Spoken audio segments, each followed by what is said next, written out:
lagi dengan saya di Nana Creed Official. Saya hari ini bertamu ke studionya Mas Franky Raden, teman saya yang kondang ini dan sudah mendunia.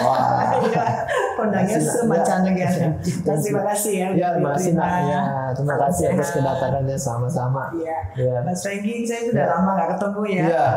Kita kenal udah lama tapi kadang sekali-sekali dan jarang karena Mas Franky saya dengar sering banget keliling-keliling dunia ya. Iya. Mas mohon ceritakan apa saja kegiatan Mas Franky mulai dari dulu sampai sekarang ini akhirnya menjadi seperti sebesar ini. Saya dengar ada grup Indonesian National Orchestra. Nah, itu juga tuh yang selalu menampilkan orkestra dengan alat-alat musik Indonesia. Ini kedatangan Anda terus terang pas sekali ya karena kami memang lagi sedang latihan untuk persiapan konser ya. Apa itu Mas? Rencananya sih konsernya tuh dari tanggal 20 sampai 27 September. Tapi itu live streaming ya. Nah, ini kebetulan menarik karena kita sedang persiapkan konser ini sama-sama dengan Iwan Fals gitu loh. Jadi dia jadi bintang tamu kita.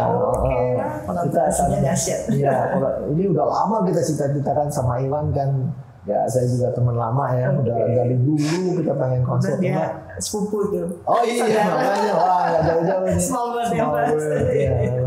Jadi ini rencananya kita akan syutingnya di rumah Iwan nanti tanggal antara 7-11 September. Tapi live streamingnya tanggal 20 sampai 27 juga. Itu 7 hari berturut-turut kita bikin festival namanya Indonesian Music Expo.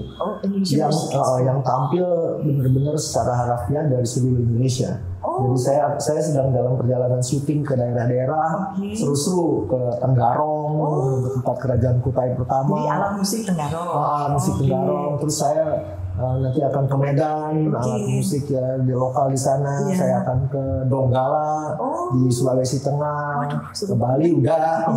Jadi pokoknya kita akan mengekspos kekayaan musik Nusantara. Tapi bukan hanya sekedar untuk exposure, kita benar-benar berusaha untuk katakanlah dalam tanda petik menjual musik Nusantara ini ke pasar global.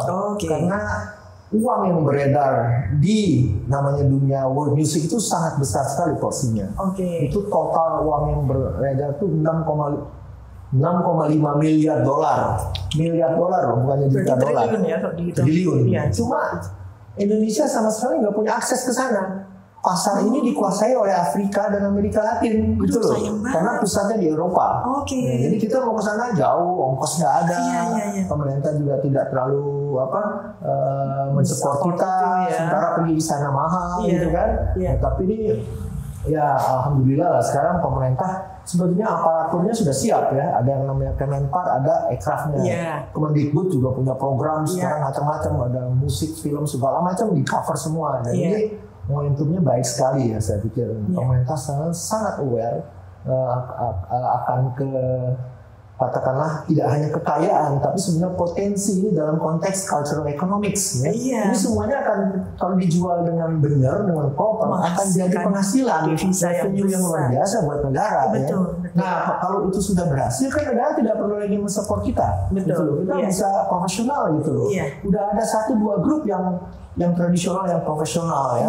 Misalkan grup Sambasuda di Bandung. Terus ada grup namanya Tanago Buni di Padang Panjang. Ini grup-grup yang nggak pernah dikenal di Indonesia, tapi di luar negeri mereka terkenal. Termasuk grup ini Indonesian National Orchestra. Ini dalam bentuk ansamblenya anak kecil. Ini sering keluar negeri konser. Kalau kita di luar negeri konser kita dibayar antara $4.000 sampai $20.000 kan udah cukup ya kan. Itu nggak perlu minta duit kalau memang itu terus menerus ya. Itu penghargaan besar ya. Jadi sebetulnya kalau tapi itulah kita butuh exposure yang sangat mantap ya.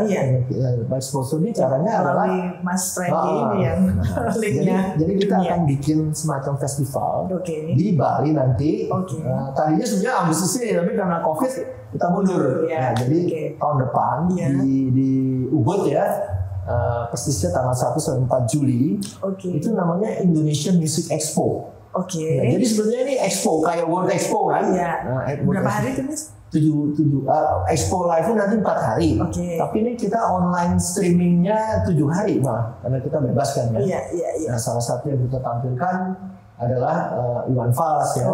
Nah, tapi Iwan Fals tidak berdiri sendiri karena kita kan mau mengekspos budaya musik Nusantara, jadi harus ada unsur itunya gitu loh. Nah, inilah kita gabung dengan Iwan gitu loh, Nak. Mas, jadi di Ino sendiri itu ada berapa pieces totalnya? Kalau totalnya itu ada 45 dan harafiah dari seluruh Indonesia. Tidak hanya alatnya dan orangnya juga gitu.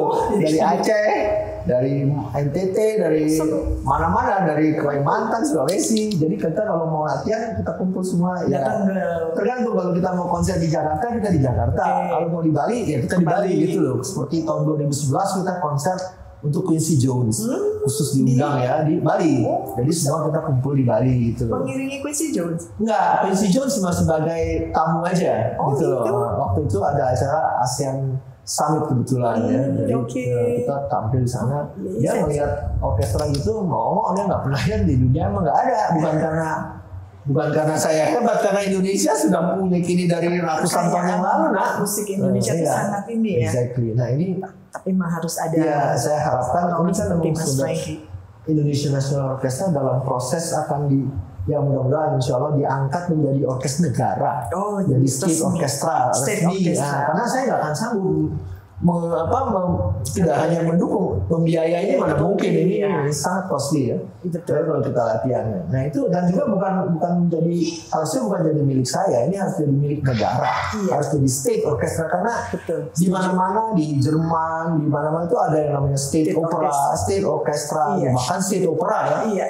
Nah Indonesia yang negaranya katanya kaya ini, mana buktinya gitu kan? Nah, makanya kita harus buktikan bahwa kita tuh kekayaan kita tuh secara konkret begini loh gitu. Nah itulah alhamdulillah Presiden Jokowi sudah sangat aware akan kepentingan itu di dalam sedang proses. Mudah-mudahan aja, Nak. Itu aja.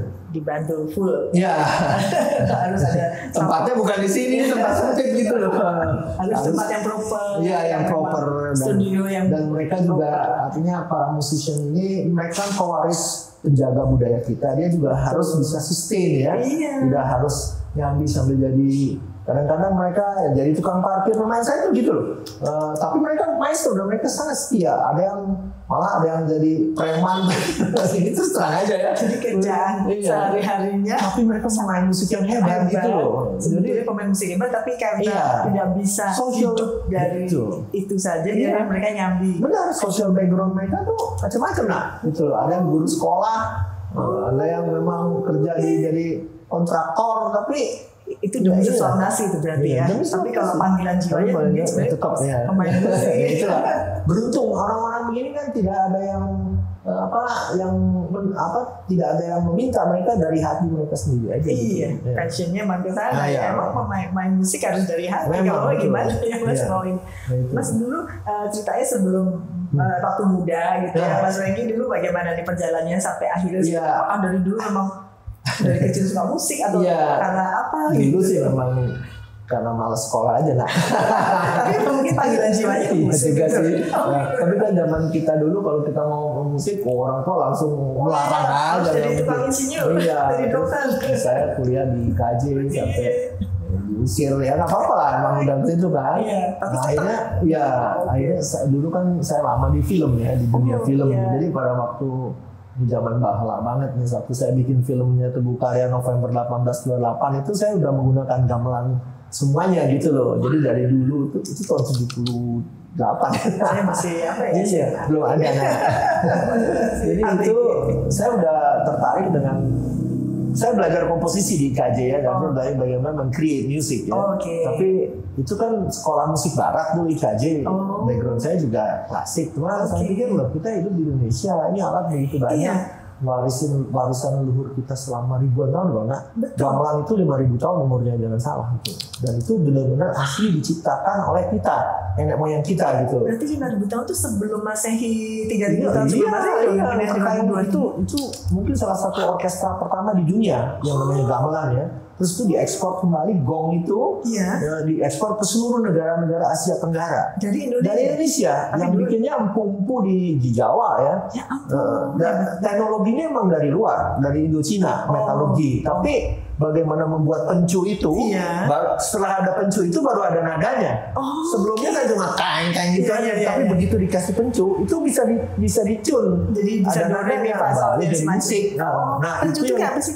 Itu knob itu loh. Bunderan itu. Itu yang membuat suara beda ya? Itu yang membuat suara beda. Jadi kan dipukul itunya. Bunyinya juga kan soft kan. Baru jadi alat musik, ada full gamelan orkestra, terus dia bassnya itu. Gitu loh. Nah contohnya yang paling tua tuh salah satu yang kebetulan masih ada gamelan Munggang tuh di Solo masih ada ya. Cuma 3 nada aja gitu. Tapi itu sacred ya. Nah itulah kekayaan kita. Terus Mas ada bonang tuh yang kecil-kecil. Iya itu udah pengembangan dari itu. Awalnya yang gong besar. Sampai sekarang ini bikin gong besar ini nggak gampang. Kalau yang asli loh dari Promo ya. Tapi mahal sekali. Nah inilah kekayaan budaya kita yang ribuan tahun. Ini kan kita ini kan generasi sekarang udah tinggal duduk-duduk, atau alat udah ada semua kan. Nah, tapi nggak tahu sejarahnya. Itu dia. Nah, sekarang buat saya bukan hanya menjaga aja, tapi bagaimana meng-create sesuatu based on those instruments gitu loh. Mas saya lihat juga di ini ya, dibikin setup yang lucu, yang keren, kekinian. Iya betul. Karena kalau aslinya kan ini sangat sederhana dari kayu ya. Bong juga ada gayornya. Biasa gitu. Kukir-kukir sekarang jadi lebih kekinian. Iya, karena saya pikir secara visual juga penting. Kalau Nana lihat orkes simfoni barat kan terus terang nggak menarik, semuanya duduk gitu, diri-diri kan, tiup-tiup semua sama, yang belakangnya nggak kelihatan gitu. Mas itu apa tadi rebana biang? Itu rebana biang ya. Itu berasal dari daerah Betawi, asli Betawi. Jadi lebih zaman now. Saya bikin ini juga karena kan kita mobile ya, kita sering pergi konser di mana-mana. Kalau kita mau beduk beratnya 1 ton sendiri. Nah, kalau ini kan cuma itu kayak apa sih? Iya, kita bikinnya juga kita ya itu rebana sebetulnya. Jadi saya karena dia kan biang itu kan gede. Jadi suaranya emang rendah kayak beduk gitu. Nah, saya bikin tipis jadi beduk tipis. Cuma saya situ jadi ya keren lah, bayangan saya itu kayak matahari atau bulan lah gitu kan hubungannya dengan kosmologi kan kita dekat ya dengan alam kita gitu loh. Ini semua bentuknya saya suka eye catching banget. Di atas panggung nggak keren ya? Iya, ini nggak ada di dunia gini. Nah, nggak usah jauh-jauh alat ini ya. Ini alat asli, ini alat dari Batak, namanya taganing. Taganing. Alat ini aja, ini taganing bedanya. Ini sebenarnya drum ya. Cuma ini ada nadanya nggak? Kalau ini drum yang punya nada namanya drum chimes. Ini di dunia cuma ada 2. Dari dulunya cuma 2. Satu di Batak, satu lagi di Birma. Jadi kok bisa Birma dan Batak gimana? Saya nggak tahu gimana tuh. Tapi memang pertukaran budaya. Itu otak orang Batak sama otak orang Birma tuh memang sama ya. Sama-sama jenius gitu loh. Kan biasanya kalau nada kan gong, ada nada. Kalau drum tuh nggak ada nadanya. Drum musik barat tuh drum set nggak ada nadanya. Ini ada nadanya, dia bisa main melodi. Nah ini cuma ada di Tapanuli gitu loh. Apa Mas yang bikin beda suara? Nah, tuningnya. Ini melodi nih, melodi musik Batak. Terus ini juga tadi saya lihat kok kayak organ, ternyata bukan. Ini adalah ini kan kecapi, sitar ya. Ini tapi di setting seperti keyboard. Ini pakai keyboard ya, karena kan kita aslinya kan main di bawah ya. Tapi kita kadang-kadang kalau ini memang ini kan dari Manado. Ini aja udah 1 Batak. Itu bukan Jawa loh, itu Sumba. Itu dari Sumba tuh gong. Saya pikir Jawa dari tadi. Jangan salah, makanya itu yang atas Sumba, yang bawah Jawa. Yang gede itu Jawa, yang itu Sumba. Yang atas Sumba. Saya tahunya gong itu hanya Jawa. Nah itu dia. Enggak ya. Jadi kalau ini emang Sunda ya. Ini Manado. Nah itu tadi Betawi. Ini kan Tunggal Ika. Itu udah kayak begini. Keren banget. Ya ini gitu lah. Menginspirasi generasi muda kita ya. Bahwa jangan terlalu ke arah lihatnya tuh musik barat terus. Boleh sih Mas, tapi seimbang lah. Betul. Harganya. Benar. Seimbang itu dikolaborasikan kan keren. Kalau musik barat kan memang istilahnya sudah di mana-mana ya. Nah musik kita ini justru yang nggak kelihatan gitu loh. Nah inilah usaha saya untuk mengangkat ini sehingga secara visual tidak hanya secara aural aja, secara visual itu juga kelihatan konkret gitu loh. Saya pikir generasi muda kalau dia melihat ini, mereka juga pasti akan tertarik. Selama ini kan tidak ada exposure, jadi exposure-nya selalu musik-musik lain, K-pop, hip-hop segala macam ya. Nah inilah saya pikir ya saatnya kita untuk, tapi ya ini saya sih bukannya apa ya, kegiatan ini nggak bisa ditunjang oleh saya secara orang-orang seperti saya secara pribadi, nggak mungkin gitu loh, karena ini effortnya besar gitu ya. Ngomong ya saat ini pemerintah lah. Kalau di Amerika pemerintah emang tidak ikut campur karena banyak yayasan-yayasan budaya yang punya funding besar gitu. Kita pemerintah sama sekali sedikit lah ikut campurnya. Paling di Amerika hanya ada National Endowment for the Arts. Tapi selebihnya tuh kita bisa apply grant ke yayasan-yayasan segala macam. Ada Ford Foundation, ada Rockefeller, ada segala macam, MacArthur Foundation, itu semuanya sumber dana. Nah di kita tuh masih belum sampai ke situ. Saya pikir yayasan-yayasan di Indonesia ini masih berkutetan dengan ya membiayai proyek-proyek mereka sendiri, saya yakin ya. Kelihatannya begitu. Atau bakso-bakso. Gitu-gitu lah. Atau yang kelihatan-kelihatan lah ya. Ya it's okay, tapi budaya juga harus dong. Ya, saya pikir ya. Betul. Emang, Mas, apa lagi ya tadi ya cerita yang perjalanan Mas ke pengalaman selama ini? Ya itu di mana aja konsernya, diundang oleh siapa? Ya, saya tahun 86 saya sudah kebetulan dapat kesempatan ke Amerika karena jadi saya diundang oleh dulu asosiasinya Rockefeller Foundation, salah satu foundation yang paling heboh lah di dunia ya. Tapi lembaga yang khusus mengundang saya itu namanya Asian Cultural Council. Jadi dia tuh melihat, memonitor perkembangan kesenian di dunia Asia, mana orang-orang yang mereka anggap luar biasa ya. Penjaga budaya bangsa. Mereka undang tinggal setahun di sana di New York khususnya, terus kita dikasih kesempatan untuk mengeksplor kehidupan kota New York gitu loh, bukan belajar ya. Nah pada tahun itu tahun 86 itu terakhir saya bikin musik buat film Naga Bonar tuh. Kebetulan saya dapat citra juga. Jadi saya 2 kali nih dapat citra. Pertama kali saya bikin film November 1828 sama Teguh. Terakhir kali sama ya Deddy Miswan Naga Bonar. Tapi Naga Bonar yang pertama. Udah setelah itu saya ke Amerika. Akhirnya setelah saya diundang jadi visiting composer istilahnya, saya putusin untuk sekolah lagi. Nah, saya sekolah lagi khusus bidang mempelajari musik tradisional, namanya ethnomusicology. Ya, nah akhirnya saya dapat S3 saya di sana, PhD saya di ethnomusicology. Terus juga kita ngambil satu program minor namanya Southeast Asian Studies. Setelah selesai, saya mengajar. Saya dapat pekerjaan ngajar di York University di Kanada. Bidangnya namanya Cultural Studies, itu juga bidang baru ya. Background saya dulu 2 di musik sini dan di filsafat juga. Saya jadi belajar. Saya 2. Jadi itu kombinasi yang ideal. Yang bagus sekali. Saya ngajar di York University sebuah program baru yang namanya Fine Art Cultural Studies. Jadi penggabungan antara bidang akademik dan bidang kesenian. Itu masih sangat langka di dunia sendiri program itu. 4 tahun di sana saya ngajar. Itu apa aja Mas mata pelajarannya yang diajarin itu apa aja misalnya? Terutama fokusnya ke performance studies. Jadi bagaimana studi tentang pertunjukan, penampilan. Tapi bukan penampilan kesenian aja. Performance itu pengertiannya luas gitu ya. Jadi kita mempelajari segala macam yang sifatnya performatif gitu ya.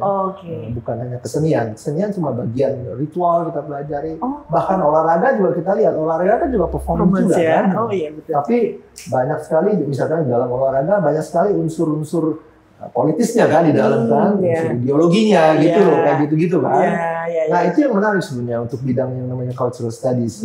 Nah, itu di sini masih belum ada. Masih baru Indonesia belum ada ya? Belum ada gitu loh. Masih mau gitu loh. Dan pengertiannya juga harus diajarkan dengan Mas Renggi yang di sini pakarnya. Pengertiannya masih keliru. Ya, ada itu namanya sama tapi isinya lain gitu.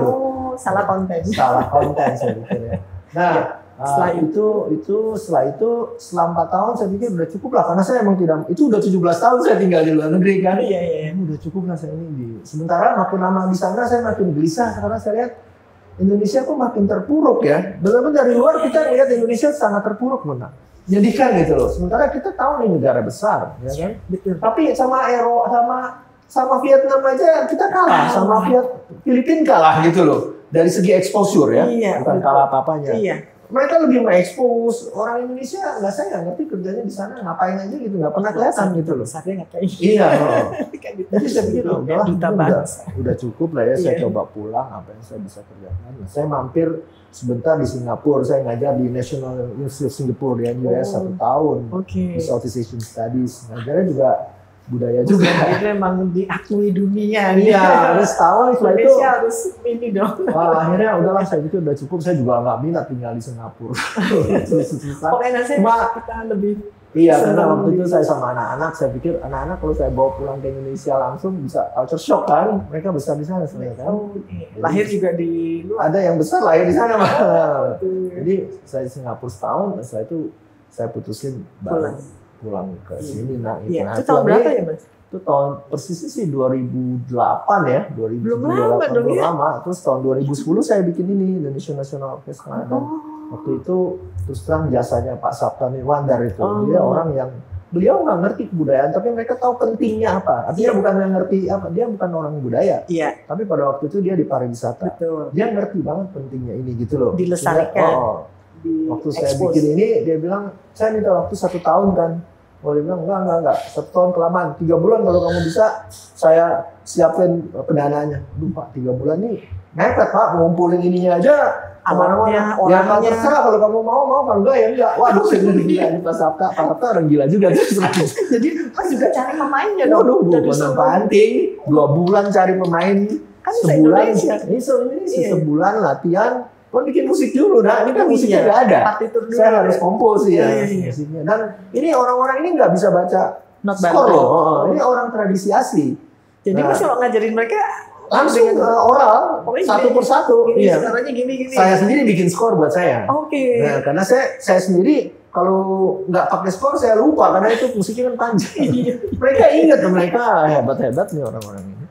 Ya itulah tahun 2010 ini jadi. Ya udah, kita kebetulan tahun 2011 tuh kita tur ke Australia. Malah kita pertama kali diundang ke Australia, tur konser di Melbourne, di Canberra, di Sydney. Itu yang undang siapa, Mas? Yang undang namanya Australia Indonesia Institute. Tapi sebenarnya dia cuma bantu pendanaannya sedikit. Yang undang konsert hall-nya langsung. Seperti di Melbourne, kita main di Melbourne Recital Center. Nah, itu yang saya bilang, kita dibayar $20,000. Kan lumayan kan main situ. Nggak mencukupi memang. Terus terang aja kalau nggak dibantu tiket kan kita nggak akan mungkin.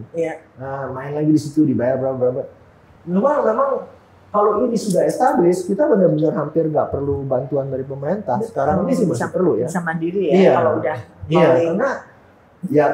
Karena bisa kebayang kalau kita undang New York Philharmonic misalkan, berapa tuh bayarannya kan mereka kan?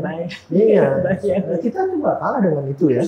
Cuma emang kita perlu exposure. Nah, dalam proses ini kita perlu bantuan pemerintah. Gitu aja. Emang. Nah itulah ceritanya tuh. Nah, buat saya masih perjuangan di situ. Orkestra ini satu, tapi ada satu, katakanlah ini hulunya, tapi kita perlu hilirnya. Hilirnya apa? Indonesian Music Expo. Jadi saya nggak hanya ngurusin orkestra saya sendiri aja. Ini kan dalam tanda petik boleh dibilang kayak proyek pribadi saya. Tapi kan di luar saya masih ada puluhan, ratusan grup-grup musik yang potensial. Mereka ini yang ngurusin siapa gitu loh. Yang mau nggak mau. Karena saya punya knowledge, saya punya network ya. Jadi saya bikin Indonesian Music Expo jadinya. Jadi sebuah expo sama kayak trade expo, tapi ini cuma isinya kontennya grup musik yang memang saya kebetulan saya tahu apa yang kira-kira bisa laku dijual ya. Apa yang appealing untuk market gitu loh. Nah itulah yang jadi kita. Nah inilah nanti Indonesian Music Expo. Kita online-nya tanggal 20 sampai 27. September ya. Ini sekarang lagi dalam proses rekaman. Kemarin saya baru pulang dari Tenggarong. Seru tuh rekaman tempat kelajuan Kutai tertua. Ini ngomong-ngomong aja ya, kita kan rekaman di sana. Begitu selesai kita tembak di video, ada yang ikut nyanyi kur di belakang. Udah semua orang sampai heran. Kelihatan nggak? Nggak ada. Kelihatan. Suaranya. Ketangkap sama kamera. Saya sampai merinding gitu serang aja. Kita terus udah gitu ada salah satu orang di belakang. Kan mereka semua orang-orang sensitif semua tuh nak. Waduh katanya leluhur saya pada turun. Wah, ada yang nangis di belakang. Waduh, jadi itulah. Saking senengnya mungkin. Saking senengnya. Dan ini bukan pertama kali saya ngalamin gini. Saya pernah ngalamin itu juga di Toraja. Itu saya bikin festival di Toraja. Karena orang di sana ada yang kebetulan bisa ngeliat tembus. Gila lu friend, yang gue pada datang semua tuh nonton di atas. Bagus dong aku bilang kita bikin hiburan sekali-sekali gitu kan. Tapi memang itulah ya. Jadi leluhur kita itu masih still in touch with us gitu loh. Ya kita memang nggak bisa ngeliat, tapi jangan kira mereka nggak ada. Kalau kita bikin ini, mereka ada. Menghargai datang ya. Saya juga pernah di Keraton Solo tuh pas mulai bedoyonya muncul tuh. Itu mulai ada angin. Exactly kan, itu kan ada yang lihat itu kan selalu begitu kan. Jadi itu bukan omong kosong, memang tidak konkret ya, tapi tidak berarti dia tidak ada. Ya itu, dan kebetulan kita di Indonesia kaya dengan orang-orang yang bisa masih komunikasi, bisa punya sensitivitas melihat itu. Nah, inilah buat saya bottom line is leluhur kita tuh masih sangat concern dengan bagaimana kita mengembangkan kebudayaan yang mereka ciptakan loh. Itu yang saya bilang. Dan ribuan tahun ya Mas. Exactly. Itu nih mulai tahun berapa? Emang kalau orang bilang dikira gampang kita kayak begini ada nadanya. Gimana tuh? Coba sampai ke dari 1 sampai ke 6 misalkan. Itu kan dan kayunya, pemilihan kayunya kan khusus, mungkin nadanya, suaranya beda. Ini kayak gini, senarnya begini banyak. Ini kan asalnya dulu senarnya cuma 1, mau berkembang. Saya ngalamin sih, saya pernah tinggal setahun sama orang Dayak. Yang dulu dikenal sebagai headhunter ya, tradisi ngayau ya, motong kepala. Saya tinggal sama mereka. Kalau sekarang headhunter untuk cari orang di kantor, untuk kerja. Kantor juga. Kalau Dayak dulu lain, untuk power mereka ya. Jadi saya ngeliat tuh bagaimana seorang seniman maestro menciptakan alat musik dari senarnya 2, terus berkembang idenya sampai dia bikin senarnya 4, karena 2 ini tidak mencukupi gagasan dia gitu loh. Itu. Nah ini malah jadi berapa nih Mas? Itu banyak banget. Dan suaranya beda-beda. Kan asal muasalnya piano dari sini idenya. Nah, sama orang barat akhirnya dibikinin dibikinin metiknya nggak pakai tangan lagi, pakai kantelan, tapi kan tapi sebenarnya ini di dalamnya dalamnya ini kalau kita bongkar ke piano ya isinya juga sitar kecapi gitu. Oke, ini gitar juga kan ini Mas? Iya, sama. Semuanya sama. String itu asalnya dari situ. Itu ya. Nah, itu yang di origin itu masih ada di kita. Asal muasal alat musik banyak dari Indonesia loh. Ya, cuma kita aja nggak sadar. Ribuan tahun lalu. Belum ada nama Indonesia. Belum ada. Udah tercipta. Nusantara lah ya. Iya dulu ya. Mas terus ini mungkin ada rencana untuk bikin platform atau apa yang berhubungan dengan musik gitu? Iya, itu salah satunya yang tadi saya bilang Indonesian Music Expo ya. Itu. Dan sekarang ini kan ya saya nggak bilang ini bagus ya, tapi kadang-kadang kita kan melihat sesuatu ada hikmahnya. Era pandemik ini kita nggak ngapa-ngapain, tapi akhirnya jadi kita sangat dituntut kreatif dan juga rely on technological device ya. Seperti ini kita ini kan juga. Jadi sekarang walaupun kita nanti kembali normal lagi, saya pikir ini juga nggak bisa kita tinggalkan. Kita harus pikirkan bagaimana kita memanfaatkan teknologi digital ini untuk kepentingan mengekspos budaya kita ke seluruh dunia gitu loh, dengan segala macam strategi gitu loh. Artinya sekarang ini kan kita bikin konser online, saya tahu nggak semuanya bisa menghasilkan revenue kan, tapi ada yang sukses ada yang enggak. Sooner or later kita harus bisa gitu loh. Nah, yang jadi masalah sekarang pertanyaan paling basic, selling point kita apa gitu loh. Nah, ini yang menjadi tantangan. Buat saya selling point kita adalah ini. Karena ini ciri kita. Orang-orang beli sesuatu yang nggak ada di negerinya dia gitu. Yang unik sangat logis ya. Betul. Bukan berarti yang ada nggak penting, penting. Tapi ini buat saya lebih potensial. Betul. Gitu aja. Jadi bedanya platform itu kalau orang jualan produk, ini jualan grup musik. Kontennya tuh musik ya. Musik dari seluruh Indonesia. Betul. Nanti kan kalau udah normal kan mereka pengen lihat live-nya. Kan sekarang mereka lihat online kan terus terang aja memang nggak puas. Banyak orang masih ini nggak terlalu memuaskan. Memang gitu. Harus ketemu dan nanti langsung. Insya Allah kamu undang dong kalau mau. Nah itu kan baru dapat revenue. Yang saya bilang tadi udah ada grup yang setiap tahun keliling-keliling dan income mereka besar gitu loh. Yang kita malah jarang di Indonesia nggak tahu. Tapi malah di dunia terkenal. Itu banyak ya Mas ya? Banyak. Ya banyak sih enggak, tapi ada beberapa. Dan ini yang saya harapkan nantinya mudah-mudahan akan jadi banyak. Tadi yang saya bilang yang ada satu kita di sini ini Inno Ensemble. Ini bentuk kecil dari orkestra ini kan ensemble. Oke. Ini kita sering diundang. Terus juga ada dari Bandung, Samba Sunda. Terus juga dari Padang Panjang tuh di Sumatera Barat juga ada Talago Bumi. Di Bali juga mungkin ada beberapa grup ya yang sering di sana itu. Ini harusnya. Ini saya sedang gali sekarang dari Samarinda, dari Tenggarong, Kalimantan Timur, terus juga dari Sulawesi Selatan. Itu ada musik yang luar biasa sekali gitu loh.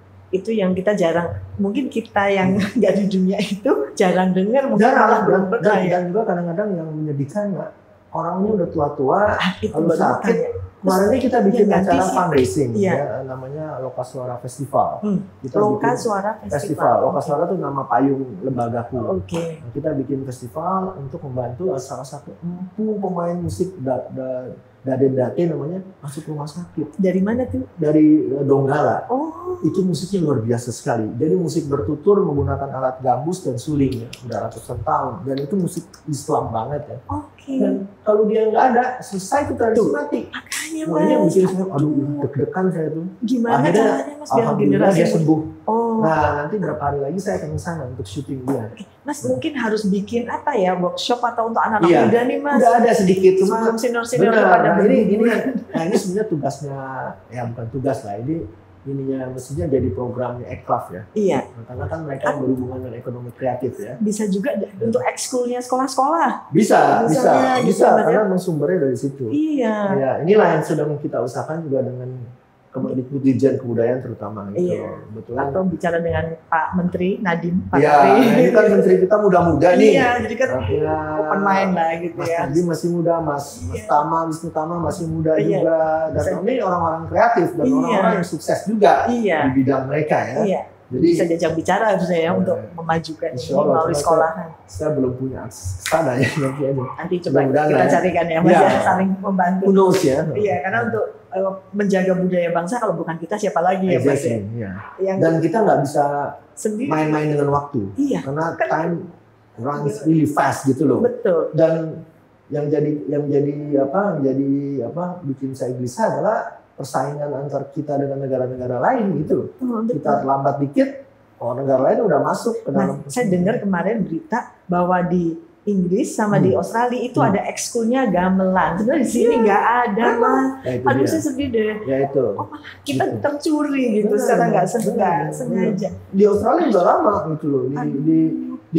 Malah di Amerika universitas-universitas yang punya program etnomusikologi semua punya gamelan.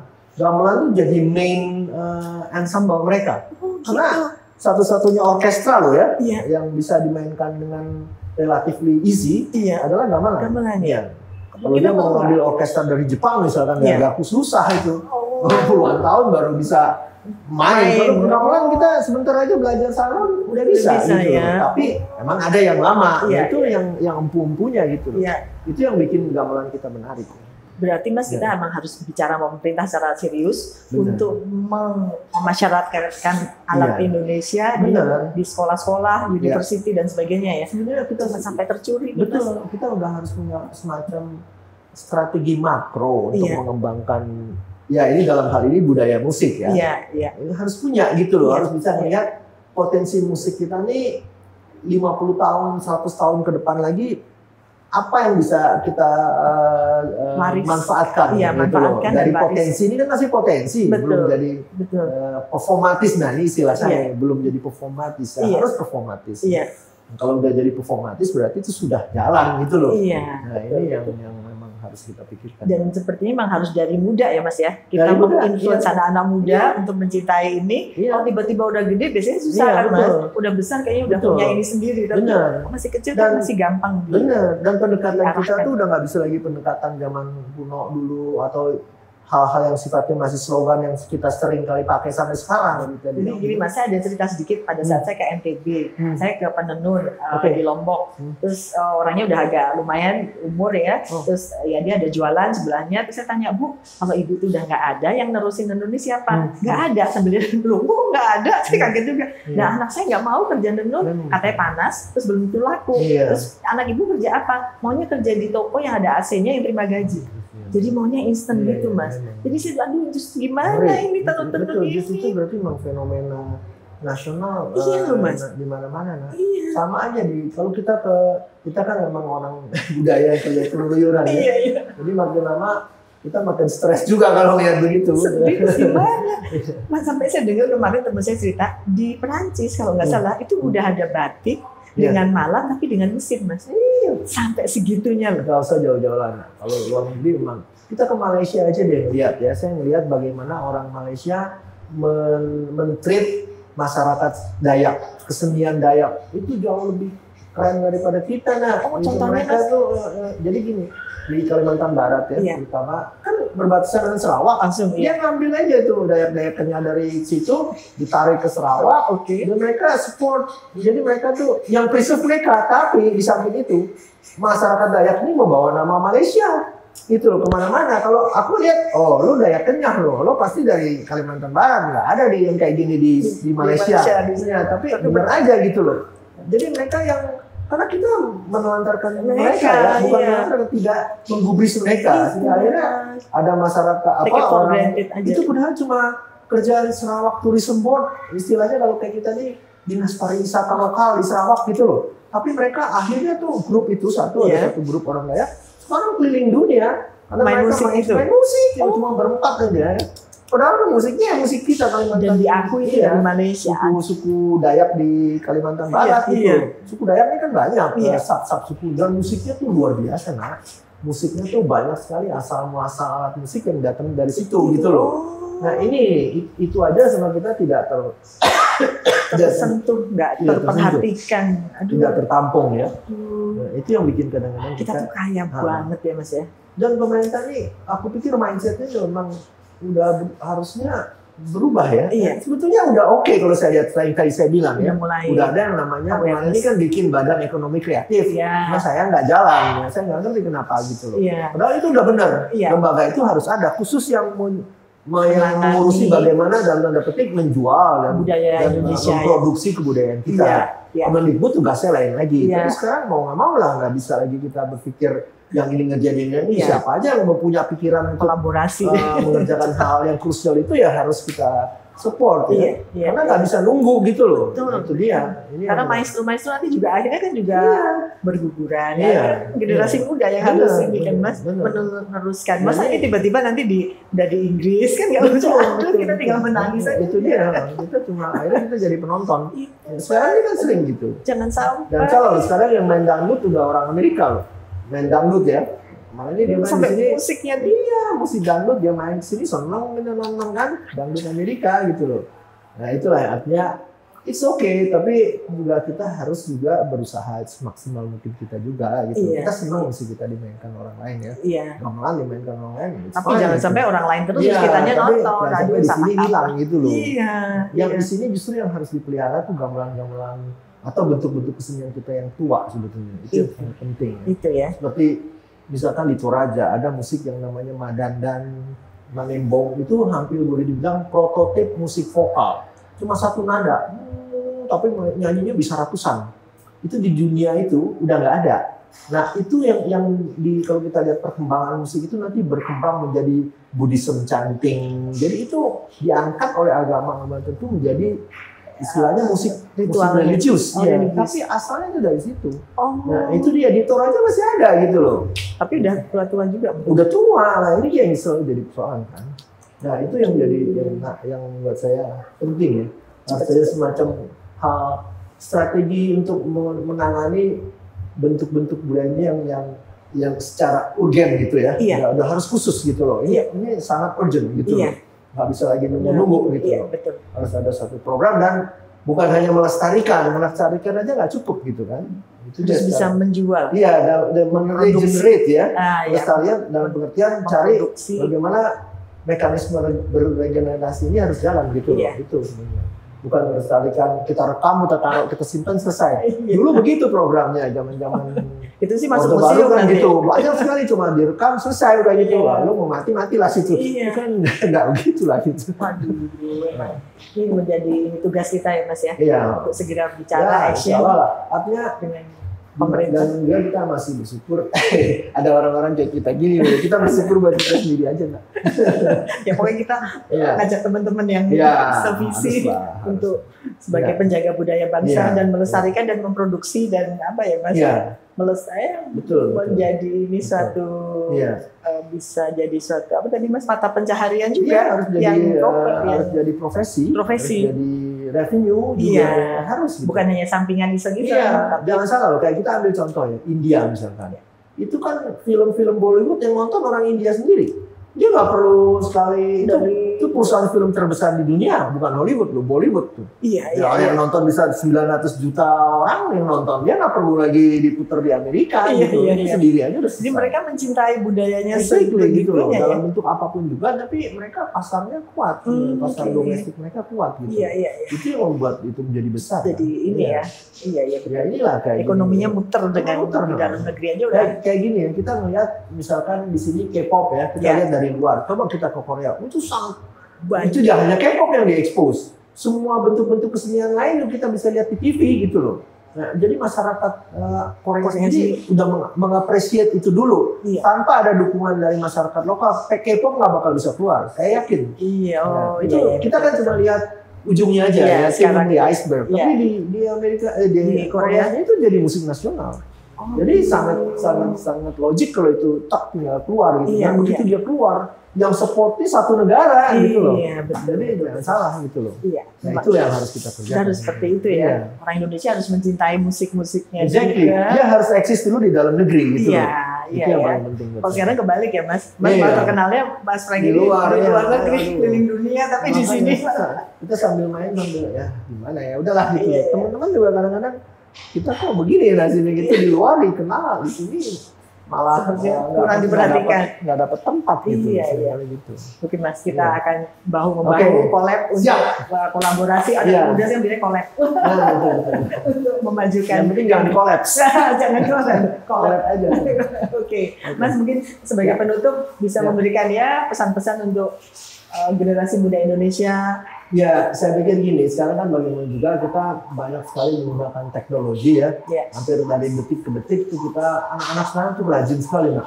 Apa aja dia bisa cari. Nah sekarang coba cari yang apa yang ada di dalam lingkungan budaya dan bangsa kita ya, dalam lingkungan akar budaya kita.